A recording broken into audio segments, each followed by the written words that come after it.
آقا خواهش میکنم یه بار دیگه اینو محبت کنید بفرستید تا شاید همه ببینن. خیلی از دوستان میگن مگه چند نفر صدای تو رو شنیدن میشنون؟ آقا ما در حد خودمون همون 10-12 هزار نفری که دیدن ما رو بس و 5 نفر هم عمل کرده باشن ما رو بس.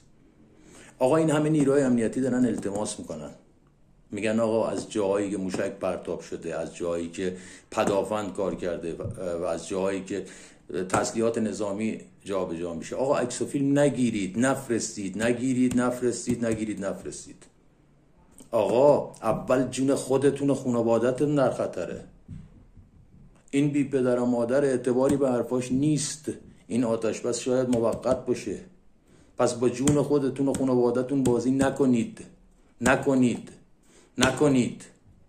حالا لطف کن اینم دوباره بفرست دست به دست بشه. ایشالله این سری 200,000 نفر ببینن. ما در حد خودمون کارمون رو کنیم، بقیه‌اش هم با خداست دیگه.